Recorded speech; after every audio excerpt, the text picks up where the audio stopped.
Once your portfolio hits a certain number, you'll never need to invest another penny and you'll still retire a millionaire. In your 20s, that number is 22,500. In your 30s, 60,000. And in your 40s, 150k. I'm Brandon. I've been investing for over 8 years, building a multi-six-figure portfolio in the process. And today, we're finding your crossover point. The exact moment when investing becomes optional because you did the hard work up front. So let's get into it. So now we're going to run the numbers, and I know that everyone's situation is different, but the idea here is to paint a solid picture for you, and then you can go away and tweak it yourself. And for these projections, we are going to use a 10% annual return, which is of course the historic average for the S&P 500. So for people in their 20s, we are going to use 25 as the average age here as an example. And because of that age, it means that you have 40 years of investing to do before you reach the age of 65.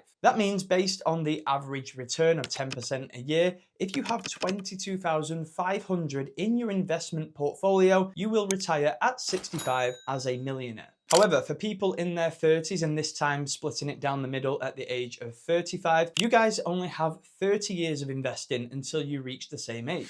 This means that you're going to need around 60,000 in that investment account to reach the same milestone. And lastly, for people in their 40s, using 45 as an average age, you guys only have 20 years of investing until you reach 65, which means you're going to need a lot more in that account. Unfortunately, you guys are going to need 150,000 in that investment account to reach seven-figure territory by 65. And there is an argument for both sides here, because some people would say that it's easier when you're younger because you have time on your side, which is clearly evident from the numbers. But on the other hand, people who are at an older age generally have more money. They've had more pay rises, more salary increases, and this means that they've got a little bit more to be investing. However, my take on this is that this just perfectly illustrates how time in the market is so important, and starting as early as possible is just such a huge advantage. And I think it's also worth reminding you guys that if you are in the UK, if you are doing this, you should be utilizing a stocks and shares ISA to ensure that it is completely tax-free when you get to your milestone. And if you are watching this from the US, I do believe that the nearest thing to this that you guys have is a Roth IRA.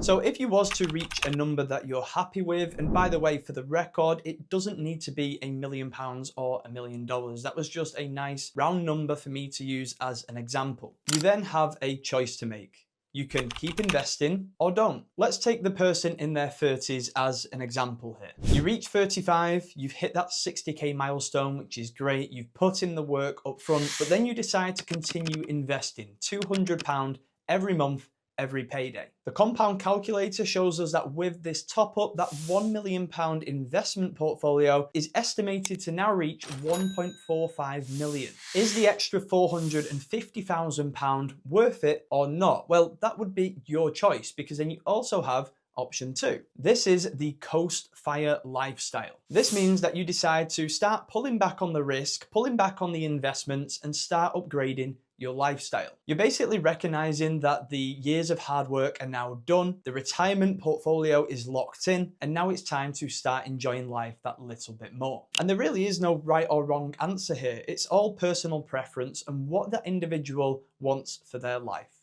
And on a side note, I just want to say, if you are enjoying this video, please do consider subscribing to the channel. I've just crossed the 100 subscriber milestone, which was huge for me. And now the next target is 250 subscribers. So if you can help me out reaching that, it would be greatly appreciated. So at this point, you might be watching thinking all of these numbers are great. It gives me a goal to work towards. All these hypothetical situations are also very clear at painting the picture.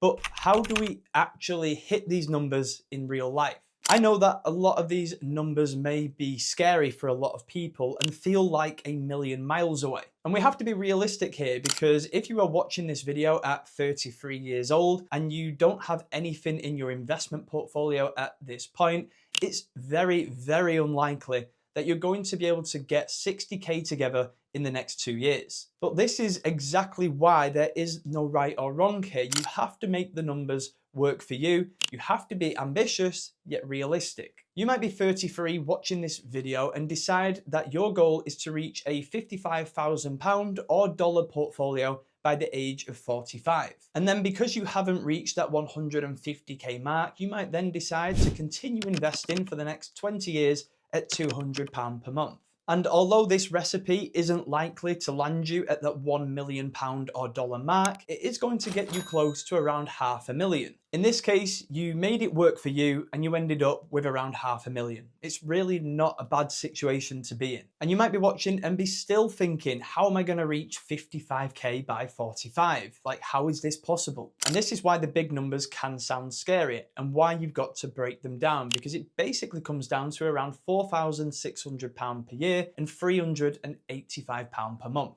And I'm going to be brutally honest and real with you guys for a minute here. That £385 a month is still not going to be easy for everyone. But the truth is that if it was easy, everyone would be doing it and everyone would be a millionaire. This is exactly why the same goalposts don't work for everybody. You have to make it specific for you and you have to make it realistic. And ultimately, it takes 3 key factors for people to reach these types of goals: consistency, patience, and sacrifice. And this is exactly why I put out my bank statement breakdown videos. There's a full playlist of them where I basically go through people's bank statements and show them what small changes they can be making to start investing for their future. A lot of people believe that they can't afford to invest, when in fact they just have to make sacrifices and change their priorities. Chloe is the most recent example that we took a look at, where her Instagram grid was absolutely immaculate. It looked like she was living the dream life, but in reality, she had absolutely no savings and wasn't earning a whole lot of money. If you want to be inspired on how you can start budgeting yourself, I will leave a link somewhere on the screen right now to that video, so you can click it and go and check it out.